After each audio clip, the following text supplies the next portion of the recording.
Welcome to gain education. आज के इस वीडियो में हम पढ़ेंगे क्लास 10 साइंस का chapter number 3 metals and non metal. ये इस चैप्टर का पार्ट नंबर 2 है और इसमें हम पढ़ेंगे how do metals and non metals react, मतलब कि जो मेटल्स होते हैं वो नॉन मेटल के साथ कैसे रिएक्ट करते हैं। ठीक है, तो चलिए स्टार्ट करते हैं। तो सबसे पहले यहाँ पर एक क्वेश्चन है कि जो मेटल्स हैं वो नॉन मेटल के साथ रिएक्ट क्यों करते हैं। तो वो इसलिए रिएक्ट करते हैं ताकि इन एलिमेंट्स की जो टेंडेंसी है वो कंप्लीट रहे और उनकी वैलेंस जो शेल है वो फिल रहे। कैसे? मान लो हमारे पास है सोडियम। ठीक है, सोडियम कितने नंबर पे आता है? 11 पे, है ना। तो उसकी के शेल पे कितने इलेक्ट्रॉन्स होंगे? 2 इलेक्ट्रॉन्स होंगे। के एल शेल पे कितने होंगे? 8 इलेक्ट्रॉन्स होंगे। ठीक है, उसके बाद उसकी आउटर शेल पे कितने इलेक्ट्रॉन होंगे? 1। तो उसको अपनी टेंडेंसी फिल करने के लिए इस शेल पर कितने इलेक्ट्रॉन्स चाहिए? 8 इलेक्ट्रॉन्स चाहिए। तो वो अपनी आउटर शेल वाले इलेक्ट्रॉन को किसी दूसरे एलिमेंट के साथ क्या कर लेगा? शेयर कर लेगा। उसको अपने आउटर शेल वाले इलेक्ट्रॉन को लूज़ कर लेगा और अपनी टेंडेंसी को क्या कर लेगा? फुल कर लेगा। इसलिए हम देखते हैं कि जो एलिमेंट्स होते हैं, मतलब कि मेटल्स और नॉन मेटल्स होते हैं, वो आपस में रिएक्ट करते हैं। ओके, तो यहाँ पर एक टेबल दी हुई है जिसमें इलेक्ट्रॉनिक कॉन्फ़िगरेशन बताई गई है कुछ एलिमेंट्स की। देखो यहाँ पर सबसे पहले क्या नोबल गैस दी हुई हैं, फिर मेटल्स और फिर नॉन मेटल्स। नोबल गैस में क्या होना था? हीलियम, नियॉन, आर्गन, है ना। इनके यहाँ पर एटॉमिक नंबर और यहाँ पर इनकी इलेक्ट्रॉन कॉन्फ़िगरेशन दी हुई है शेल्स में। ठीक है, उसके बाद यहाँ पर आते हैं मेटल्स यानी sodium, magnesium, aluminium, potassium, calcium. For example देखो सोडियम है हमारे पास। ठीक है, सोडियम कितने नंबर पे आता है? 11 पे। इसकी के शेल पे कितने इलेक्ट्रॉन्स रहते हैं? 2। के पे 2 रहेंगे और हमारे कह सकते हैं कि एल पे कितने रहते हैं? इसके एल पर रहते हैं इसके 8 इलेक्ट्रॉन्स और एम उस पर कितने रहेंगे? 1 इलेक्ट्रॉन्स। ठीक है, अब यहाँ पर नॉन मेटल्स दिया। नॉन मेटल में हम क्लोरीन ले लेते हैं। ठीक है, क्लोरीन कितने नंबर पे आता है? 17 नंबर पे। इसकी फर्स्ट सेल में कितने इलेक्ट्रॉन्स रहते हैं? 2। सेकंड में कितने रहते हैं? 8 और थर्ड में कितने रहते हैं? 7। तो इसको अपनी कॉन्फ़िगरेशन कंप्लीट करने के लिए कितने इलेक्ट्रॉन्स चाहिए? 1। और सोडियम को अपनी कॉन्फ़िगरेशन कंप्लीट करने के लिए कितने इलेक्ट्रॉन लूज़ करने पड़ेंगे? 1। तो ये कि आपस में सोडियम और क्लोरीन क्या करेंगे? आपस में शेयरिंग कर लेंगे, है ना। मतलब कि सोडियम अपने इलेक्ट्रॉन्स को लूज़ करेगा और क्लोरीन इलेक्ट्रॉन्स गेन कर लेगा, है ना। यहाँ पर देखो जैसे दिखाया कि सोडियम ने इलेक्ट्रॉन दिए क्लोरीन को, है ना। तो सोडियम किस में चला गया? प्लस में, और क्लोरीन किस में? माइनस में चला गया, है ना। सोडियम के पास भी पूरे इलेक्ट्रॉन्स हो गए और क्लोरीन के पास भी। देखो यहाँ पर हम 2 इलेक्ट्रॉन्स बनाएंगे, बीच में न्यूक्लियस बना देंगे, है ना। फिर उसके बाद कितने? 1 2 3 4 5 6 7 8। ठीक है, उसके बाद आउटर शेल में कितने बनाएंगे? 1। ठीक है, उसके बाद क्लोरीन पे देख लेते हैं। यहाँ पर 2 इलेक्ट्रॉन्स हो गए। आउटर शेल में कितने इलेक्ट्रॉन हो गए? 1 2 3 4 5 6 7 8। उसके बाद कितने हो गए? 1 2 3 4 5 6 और 7। तो इसको अपनी कॉन्फ़िगरेशन कंप्लीट करने के लिए ये इलेक्ट्रॉन लूज़ करना पड़ेगा और इसको गेन करना पड़ेगा। तो ये आपस में क्या कर लेंगे? शेयरिंग कर लेंगे। इससे क्या होगा? इनकी जो कॉन्फ़िगरेशन है वो पूरी कंप्लीट हो जाएगी और ये अपनी ऑक्टेट कंप्लीट कर लेंगे। ठीक है, इसलिए हम देखते हैं कि ये मेटल नॉन मेटल आपस में शेयरिंग करते हैं। ठीक है, अब देखो सोडियम और क्लोरीन जो है, सोडियम के और क्लोरीन के जो आयंस हैं वो अपोजिटली चार्ज है ना। तो वो क्या करेंगे? एक दूसरे के आयंस को अट्रैक्ट कर लेंगे, है ना। इलेक्ट्रोलिटिक फोर्स की वजह से एक दूसरे को आयन के क्या कर लेंगे? अट्रैक्ट कर लेंगे। ठीक है, अट्रैक्ट करने के बाद वो क्या करेंगे? एक मॉलिक्यूल बना लेंगे। ठीक है, अब यहाँ पर सेम ऐसे MgCl का भी दिखाया गया है। जो मैग्नीज है उसने क्या करा? क्लोरीन को अपने इलेक्ट्रॉन्स दिए और क्लोरीन ने उसके 2 इलेक्ट्रॉन्स क्या कर लिए? गेन कर लिए।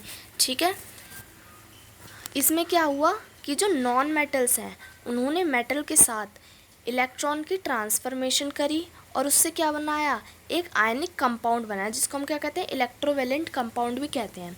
मतलब कि ऐसे कंपाउंड जिसमें मेटल्स और नॉन मेटल्स अपने इलेक्ट्रॉन की शेयरिंग करते हैं, ट्रांसफ़र करते हैं, उसको क्या कहते हैं? Ionic compound. और आयनिक कंपाउंड को हम इलेक्ट्रोवेलेंट कंपाउंड भी कहते हैं। ठीक है, अब यहाँ पर आयनिक कंपाउंड की कुछ प्रॉपर्टीज़ के बारे में बताया है, उसके बारे में जान लेते हैं। देखो फर्स्ट प्रॉपर्टी क्या है? Physical nature. मतलब कि जो आयनिक कंपाउंड होते हैं वो जनरली कैसे होते हैं? सॉलिड होते हैं। ठीक है, और उनके जो कह सकते हैं उनका जो फोर्स होता है वो बहुत ज़्यादा स्ट्रॉन्ग फोर्स ऑफ अट्रैक्शन होता है उनके पॉजिटिव और नेगेटिव आयंस के बीच में, ठीक है।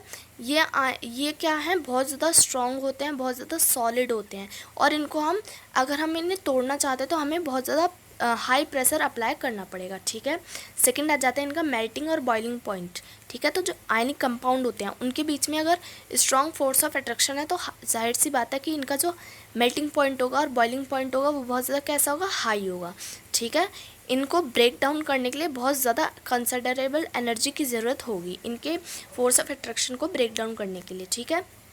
अब आ जाते हैं सॉल्युबिलिटी। सॉल्युबिलिटी मतलब घुलनशीलता। जो इलेक्ट्रोवेलिंग कंपाउंड होते हैं यानी कि जो आयनिक कंपाउंड होते हैं ये वाटर में तो सॉल्यूब होते हैं लेकिन ये सॉल्वेंट में इनसॉल्युबल होते हैं। सॉल्वेंट मतलब कैरोसिन, पेट्रोल, है ना, इन सब चीज़ों में क्या होते हैं, ये इनसॉल्युबल होते हैं, ठीक है। अब कंडक्शन ऑफ इलेक्ट्रिसिटी देख लेते हैं। तो देखो जो आयनिक कंपाउंड होते हैं ना वो वाटर में ही अपने आयंस को मूव करते हैं और इलेक्ट्रिसिटी कंडक्ट कराते हैं। क्यों? क्योंकि ये जो आयनिक कंपाउंड होते हैं सॉलिड स्टेट में होते हैं, और जब सॉलिड स्टेट में कोई चीज़ है तो वो इलेक्ट्रिसिटी कंडक्ट नहीं कराएगी। क्यों? क्योंकि उसका जो स्ट्रक्चर है वो रिजिड है, तो जिसकी वजह से उसके आयंस जो है वो मूव नहीं कर सकते हैं, है ना। इसलिए जो आयनिक कंपाउंड होते हैं वो हमेशा वाटर में इलेक्ट्रिसिटी कंडक्ट कराते हैं, यानी कि मॉल्टन स्टेट में अपनी इलेक्ट्रिसिटी को कंडक्ट कराते हैं।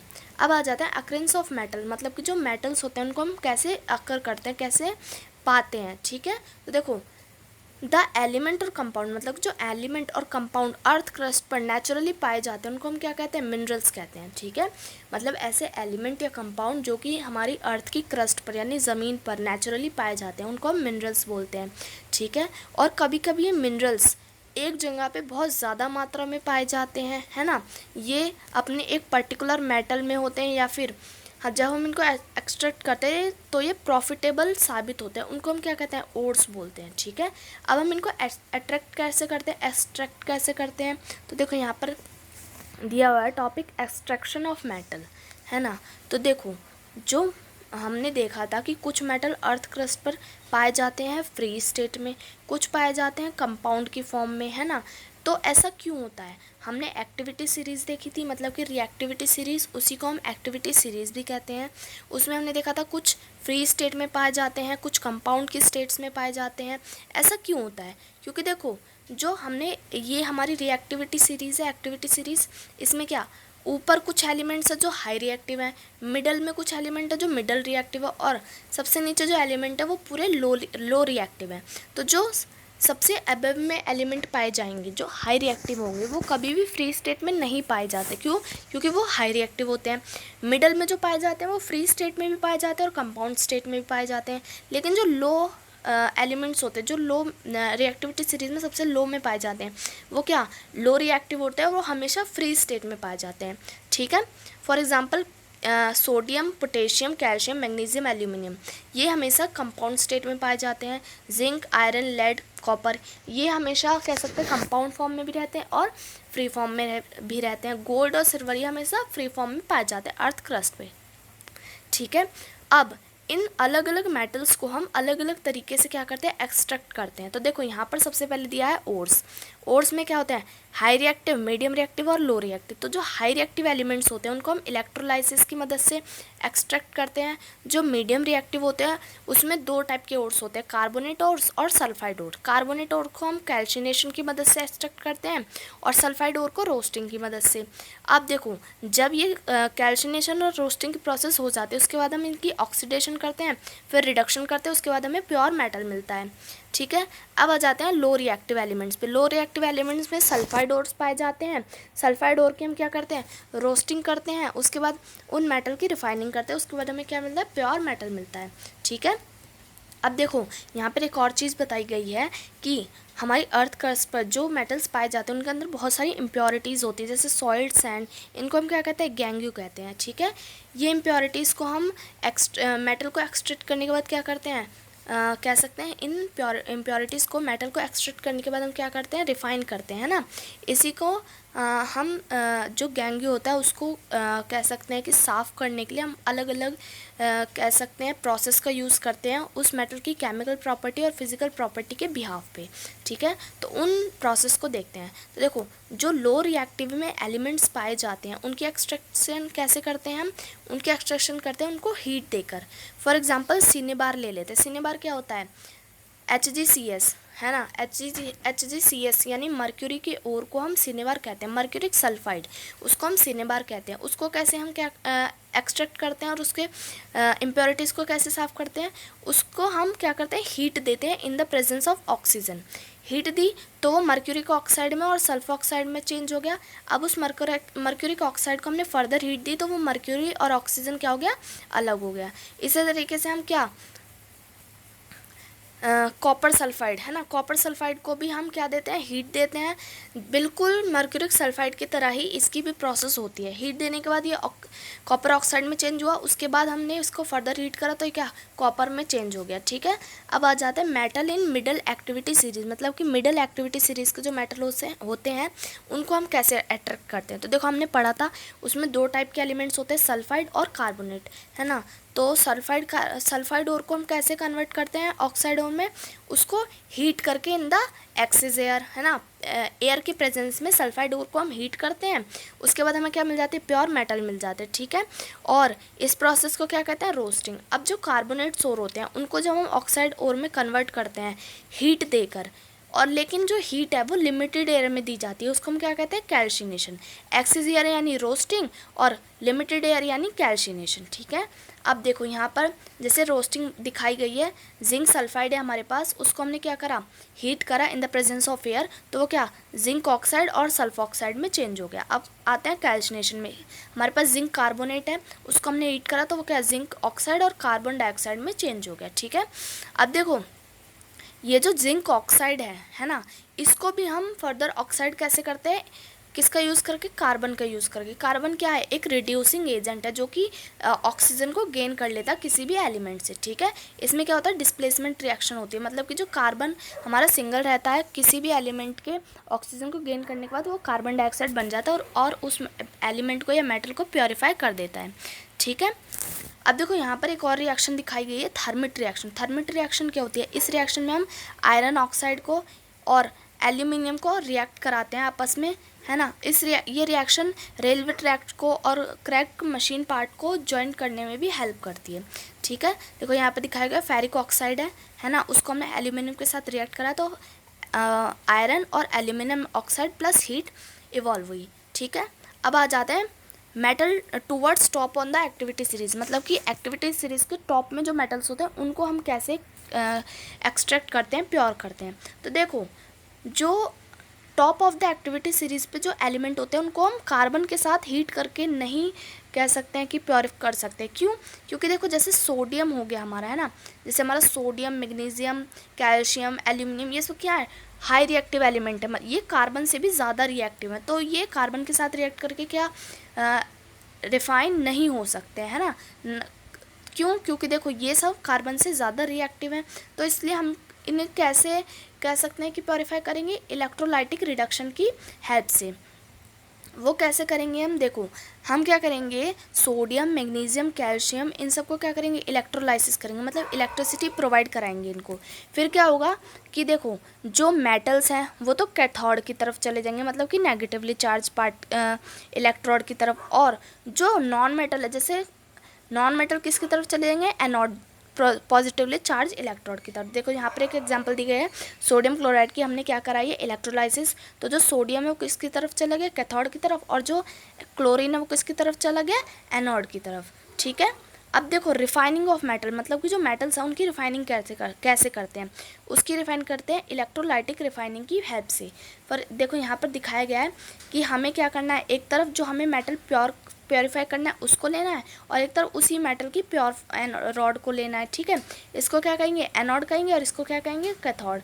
इसको हमें एक सर्किट से ज्वाइन करना है, और उस रॉड के पास हमें क्या लेना है? एक सॉल्यूशन लेना है। उसी मेटल का एक मोल्टन सॉल्यूशन लेना है, उसके बाद हमें इसमें क्या करानी है, इलेक्ट्रिसिटी पास करानी है।